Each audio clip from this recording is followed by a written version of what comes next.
الحمد لله الذي أبدع الأفلاك والأرضين، والصلاة والسلام على من كان نبيا وآدم بين الماء والطين، وعلى آله الطيبين وأصحابه المطهرين وعلماء أمته أجمعين. أما بعد، فأعوذ بالله من الشيطان الرجيم. بسم الله الرحمن الرحيم. يا أيها الذين آمنوا اتقوا الله وكونوا مع الصادقين. صدق الله العظيم وصدق رسوله النبي الأمين الكريم، ونحن على ذلك لمن الشاهدين والشاكرين، والحمد للہ رب العالمین. منبر پاک پر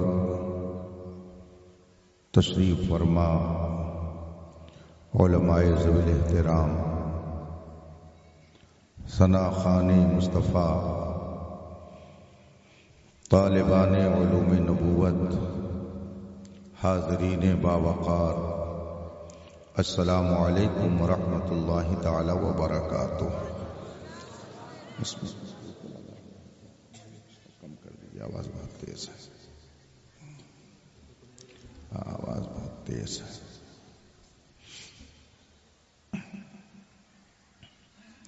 حضرات،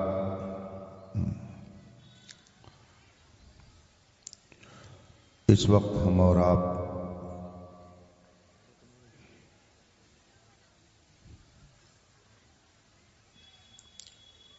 ایک عظیم الشان اجلاس میں شریک ہیں، جسے ارباب حل و عقد نے پیغام علم و عمل کانفرنس کے نام سے منعقد کیا ہے. عزیز گرامی، مولانا اشفاق احمد علیمی صاحب نے اس نورانی بزم میں شرکت کے لیے اتنی بار اصرار فرمایا کہ مجھے چاروں ناچار ایک طویل سفر کر کے ان کی اور ان کے احباب کی محبت کے سہارے یہاں تک پہنچنا پڑا. رب تعالی انہیں اور آپ سب کو محبت کا صلہ عطا فرمائے. جیسا کہ مجھے بتایا گیا، نماز مغرب کے بعد سے یہ پاکیزہ بزم سجی ہوئی ہے اور علماء کرام کے بیانات سے آپ کے دل و دماغ کو معطر کیا جا رہا ہے. وقت بہت زیادہ ہو چکا ہے، اس لیے میں آپ کو زیادہ دیر تک مقید نہیں رکھوں گا. قابل مبارکباد ہیں وہ سب حضرات جنہوں نے اس عظیم الشان اجلاس کو منعقد کرنے میں کسی بھی طرح سے حصہ لیا. رب تعالی اپنے حبیب پاک کے طفیل ان سب کی جد و جہد اور کاوش کو شرف قبول عطا فرمائے. آپ کے اس خطے میں آج پہلی بار میری حاضری ہو رہی ہے اور شاید تقریری زندگی کا یہ پہلا اتفاق ہے کہ اتنا لمبا سفر بذریعہ کار کر کے مسلسل 12 گھنٹے تک روڈ کے ذریعہ مسافت طے کرتے ہوئے آپ کے درمیان پہنچا ہوں۔ رب تعالی مجھے بھی اس کا بہتر صلہ عطا فرمائے۔ آئیے مصطفیٰ جان رحمت سرور کائنات فخر موجودات نبی مکرم شفیع معظم صلی اللہ علیہ وآلہ وصحبہ وسلم کی بارگاہ قدس میں درود و سلام کا نذران عقیدت پیش کریں اور پڑھیں۔ اللہم صلی علی سیدنا و مولانا محمد معدل الجود والکرم و آلہ کرام اجمعین صلی اللہ تعالی علیہ وسلم۔ حضرات،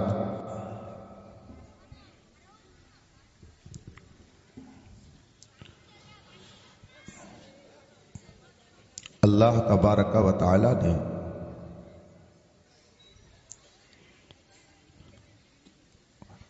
انسانوں کو جتنی نعمتیں بخشی ہیں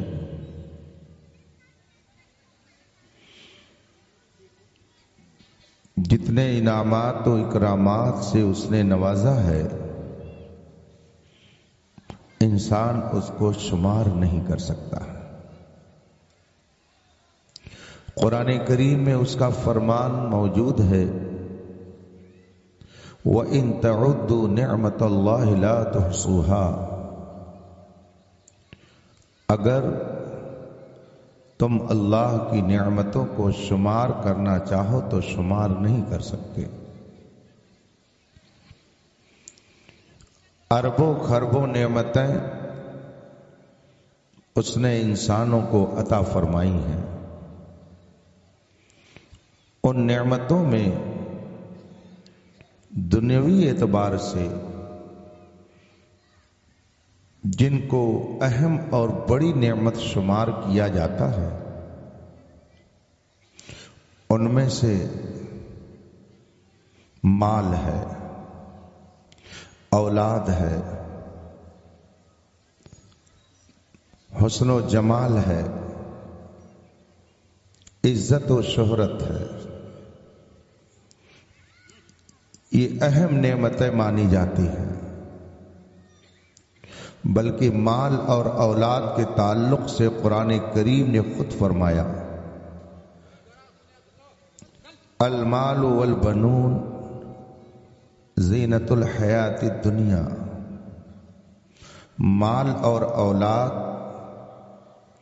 دنیاوی زندگی کا حسن ہے، زیب و زینت ہے۔ یہ اہم نعمتیں ہیں جو اللہ نے بندوں کو بخشی ہیں۔ اس وقت پوری دنیا میں تقریباً 8 ارب آبادی انسانوں کی پائی جاتی ہے۔ اس 8 ارب آبادی میں اللہ تبارک و تعالی نے سب کو مال دیا ہے۔ اکثریت صاحب اولاد ہے، کچھ نہ کچھ عزت، دولت، شہرت سب کے پاس ہے۔ قوم کے اعتبار سے اگر دیکھیے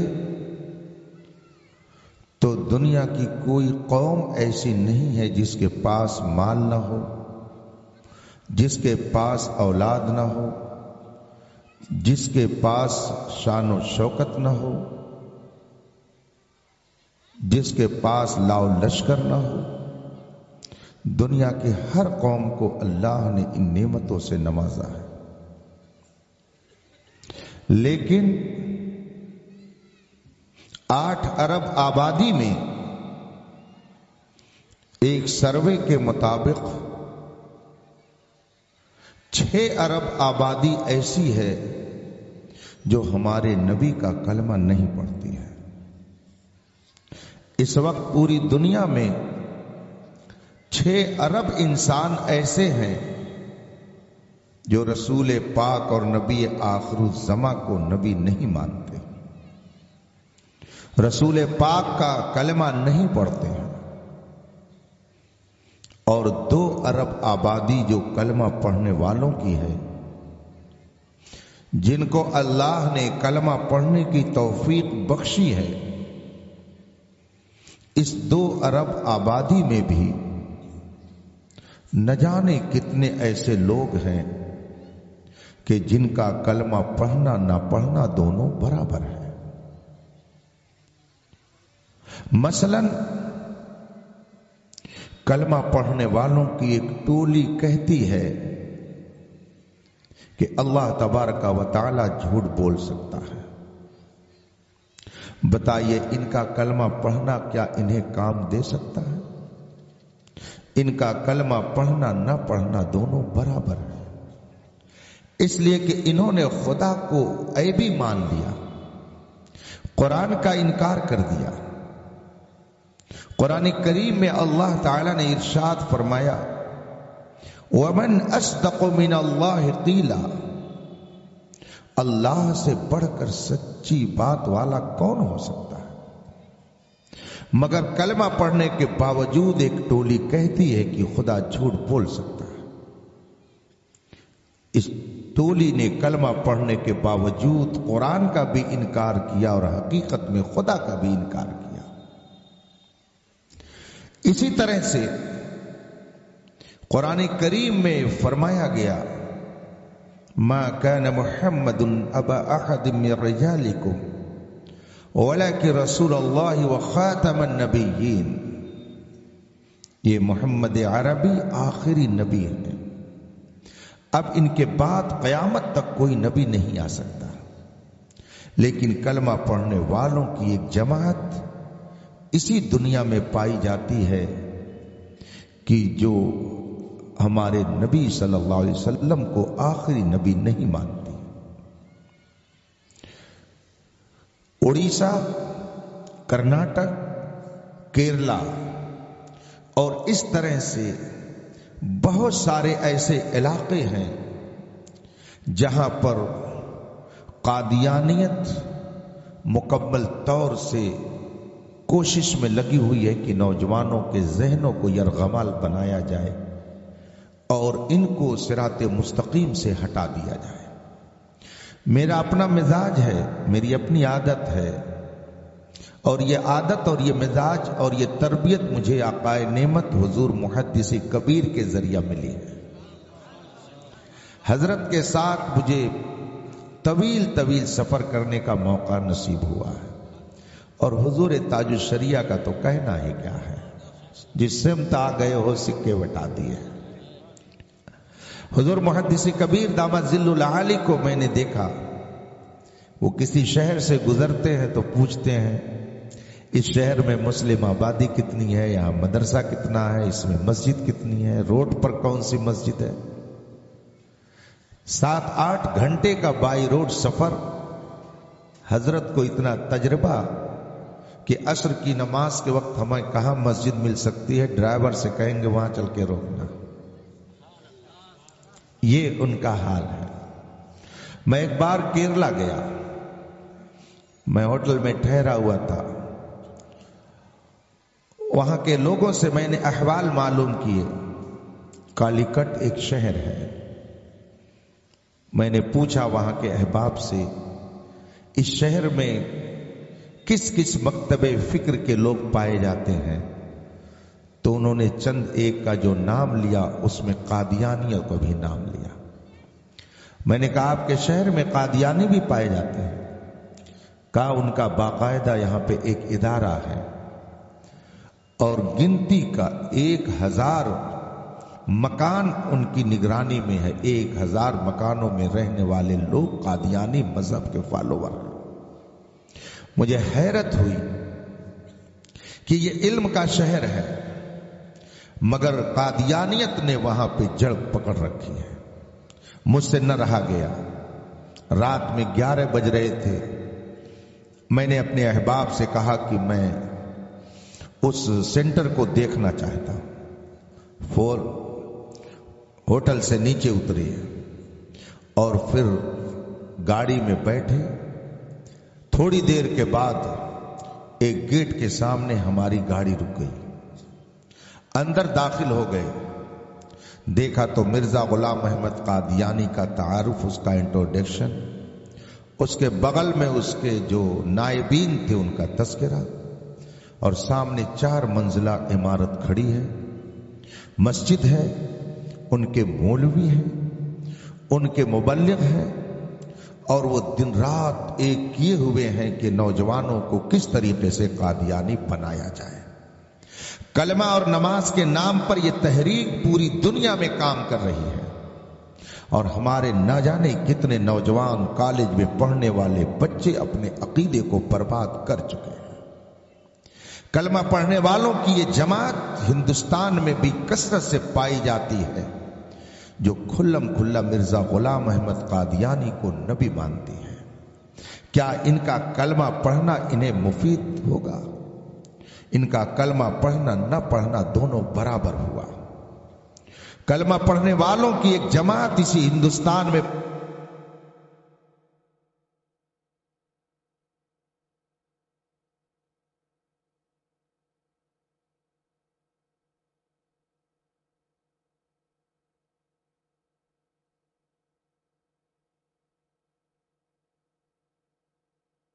نبی مجبور محض ہیں، نبی کو کچھ دینے کی طاقت نہیں ہے، مگر امام احمد رضا للکار کر کہتا ہے کون دیتا ہے؟ دینے کو منہ چاہیے، دینے والا ہے سچا ہمارا نبی. ایک مولوی کہتا ہے کلمہ پڑھنے کے باوجود کہ نبی کو تو پیٹھ پیچھے کی خبر نہیں ہے، مگر امام احمد رضا فرماتے ہیں اور کوئی غیب کیا تم سے نہا ہو بھلا، جب نہ خدا ہی چھپا تم پہ کروڑوں درود. ایک مولوی کہتا ہے کہ نبی بر کر مٹی میں مل گئے، جبکہ یہ صراحتاً حدیث کی مخالفت ہے، مگر امام احمد رضا قسم کھا کے کہتے ہیں تو زندہ ہے واللہ، تو زندہ ہے واللہ، بری چشم عالم سے چھپ جانے والے. ایک کہنے والا کہتا ہے نبی تو گاؤں کے چودھری کی طرح ہوتے ہیں، نبی کی اتنی ہی تعظیم کرو جتنی بڑے بھائی کی کرتے ہو. مگر امام احمد رضا فرماتے ہیں اللہ کی سرتابہ قدم شان ہے یہ، انسان نہیں انسان وہ انسان ہے یہ. قرآن تو ایمان بتاتا ہے انہیں، ایمان یہ کہتا ہے میری جان ہے یہ. ایک کہنے والا کہتا ہے یا رسول اللہ مت کہو یہ شرک ہے. ابھی میں جب سفر میں تھا ایک صاحب کی میں نے تقریر سنی، سوال و جواب کا سلسلہ چل رہا ہے، تو ان سے کسی نے پوچھا کہ لبیک یا رسول اللہ تحریک میں شریک ہوا جا سکتا ہے کہ نہیں؟ اس نے آؤ دیکھا نہ تاؤ جواب میں اس نے کیا کہا کہ لبیک یا رسول اللہ یہ شرکیہ نعرہ ہے، یہ مشرکانہ نعرہ ہے. اس کا مطلب ہے کہ جو یا رسول اللہ کا نعرہ لگاتے ہیں وہ سب کافر و مشرک ہیں. وہ تقریر میں اپنے سوال و جواب کے سیشن میں کہہ رہا ہے آپ مجھے بتائیے اگر یا رسول اللہ کا نعرہ لگانا یہ شرک ہے اور ایسے لوگ مشرک ہیں تو بتائیے دنیا میں کون صاحب ایمان ہے؟ اس لیے کہ صحابہ نے بھی اپنی مشکلوں میں یا رسول اللہ کا نعرہ لگایا ہے اور مصطفیٰ جان رحمت کو مصیبتوں میں پکارا ہے. تبھی تو امام احمد رضا نے ہمیں بتایا غیظ میں جل جائیں بے دینوں کے دل، یا رسول اللہ کی کثرت کیجیے. سبحان اللہ. نعرہ تکبیر، نعرہ رسالت، خلیفہ حضور محدث کبیر، نعرہ تکبیر، نعرہ رسالت. رفیقان محترم، میری عرض کا مطلب یہ ہے کہ دو ارب کلمہ پڑھنے والوں میں صرف آپ جسے اہل سنت و جماعت کہا جاتا ہے، جسے اس زمانے میں مسلک اعلی حضرت کہا جاتا ہے، اس کے پیروکار وہ ہیں کہ جو نہ تو خدا کی شان میں کبھی گستاخی کرتے ہیں، نہ تو اولیاء کی شان میں گستاخی کرتے ہیں، نہ کسی نبی کی شان میں گستاخی کرتے ہیں. آپ ان کی تاریخ اٹھا کر دیکھ لیں، ان کی کتابیں دیکھ لیں. ہمارے آقا و مولا تو بڑی عظیم شان رکھتے ہیں، کسی دوسرے نبی کی شان میں بھی گستاخی ہمارے نزدیک کفر ہے، اور جو ایسا کرتا ہے وہ دائرہ اسلام سے باہر ہو جاتا ہے. مجھے یاد آتا ہے ایک موقع پر سرکار مفتی اعظم ہند علیہ رحمت و رضوان سفر فرما رہے تھے. اتفاق سے جس بوگی میں آپ بیٹھے اس میں آرمی کے لوگ بیٹھے ہوئے تھے اور آپس میں وہ باتیں کر رہے تھے. کسی نے اسی بیچ حضرت سیدنا عیسیٰ علیہ الصلوۃ والتسلیم کی شان میں گستاخی کر دی. سرکار مفتی اعظم ہند کا آخری دور تھا. ان کے ذوف اور نقاہت کا عالم یہ تھا کہ وہ زیادہ دیر تک بیٹھ نہیں سکتے تھے, لیٹے ہوئے تھے. اتنے میں جو ہی آپ کے کان میں آواز آئی کہ ایک آرمی والا حضرت عیسیٰ علیہ السلام کی شان میں گستاخی کر رہا ہے, پرجلال انداز میں اٹھ کر بیٹھ جاتے ہیں اور فرماتے خبیث اپنی زبان کو بند کر. اس آرمی والے سے سرکار مفتی اعظم ہند نے یہ جملہ فرمایا. شارح بخاری مفتی شریف الحق امجدی علیہ رحمت و رضوان اس واقعے کو لکھتے ہوئے فرماتے ہیں کہ جب میں نے سرکار مفتی اعظم ہند کا یہ جلال دیکھا تو میں ڈر گیا کہ کہیں یہ لوگ حضرت کو ایذا نہ پہنچا دے, اس لیے کہ انہیں کیا معلوم کہ یہ کون شخصیت ہے, کہیں سرکار مفتی اعظم ہند کو ان سے تکلیف نہ پہنچ جائے. میں گھبرایا, مگر سرکار مفتی اعظم ہند کا پرجلال جملہ اتنا باروب تھا کہ سامنے والے پر جو روکتاری ہوا تو اس کی زبان نہیں کھل سکی. البتہ اس نے کہا مولوی صاحب ہم نے آپ کے نبی کو تو کچھ نہیں کہا ہے, ہم تو عیسائیوں کے نبی کو کہہ رہے ہیں. سرکار مفتی اعظم ہند نے فرمایا ظالم سن, وہ ہمارے ہی نبی ہیں, عیسائیوں نے تو ان کو خدا بنا دیا ہے. الحمدللہ نبوت ہم ان کی تسلیم کرتے ہیں, عیسائی تو ان کو خدا مانتے ہیں. وہ نبی ہمارے ہیں, جیسے رسول پاک ہمارے نبی ہیں ویسے ہی حضرت آدم سے لے کر حضرت عیسیٰ علیہ السلام تک جتنے نبی دنیا میں تشریف لائے سب ہمارے نبی ہیں. ہم کسی نبی کی شان میں گستاخی نہیں برداشت کرتے. سبحان اللہ سبحان اللہ. تو آپ وہ خوش نصیب انسان ہو کہ اللہ تبارک و تعالیٰ نے آپ کو دولت ایمان عطا فرمائی ہے. میں ہندوستان کے مختلف صوبوں میں جاتا رہتا ہوں, مختلف شہروں کا دورہ ہوتا رہتا ہے. جہاں پہنچتا ہوں دو چار باتیں ضرور لوگ مجھ سے کہتے ہیں حضرت معاشرہ خراب ہو رہا ہے, معاشرے کے اندر بدعقیدگی پھیل رہی ہے, ہمارا نوجوان بگڑ رہا ہے, یہ عقیدے کے اعتبار سے بگڑ رہا ہے, عمل کے اعتبار سے بھی بگڑ رہا ہے, اس کے کیریکٹر میں بھی خرابی آ رہی ہے.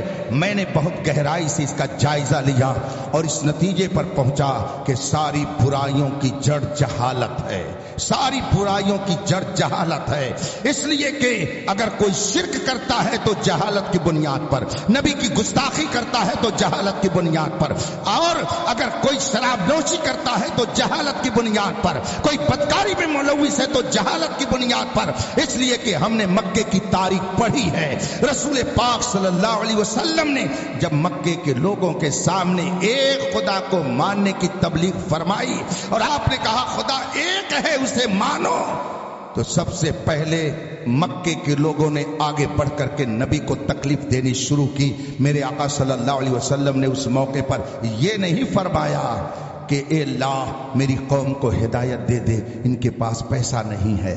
اللہ نے یہ نہیں فرمایا, رسول پاک نے یہ نہیں فرمایا کہ اے اللہ میری قوم کو ہدایت دے دے اس لیے کہ ان کے پاس شان و شوکت نہیں ہے, ان کے پاس پراپرٹی نہیں ہے. رسول پاک نے یہ نہیں فرمایا اے مولا انہیں ہدایت دے دے اس لیے کہ ان کے پاس زمین جائیداد نہیں ہے. تاریخ میں, سیرت میں, روایت میں جو کلمات ہیں اس میں یہ جملہ منقول ہے, اللہم اہد قومی فإنہم لا یعلمون. اے اللہ میری قوم کو ہدایت دے دے اس لیے کہ ان کے پاس علم نہیں ہے. اس کا مطلب ہے کہ اگر کوئی نبی کو تکلیف پہنچاتا ہے تو جہالت کی بنیاد پر, گستاخی کرتا ہے تو جہالت کی بنیاد پر, شرک کرتا ہے تو جہالت کی بنیاد پر, برائیاں کرتا ہے تو جہالت کی بنیاد پر. آپ بتائیے, میں اپنے نوجوانوں سے مخاطب ہوں, کیا کسی شیخ الحدیث کو آپ نے شادی بیاہ کے موقع پہ ڈانس کرتے ہوئے دیکھا؟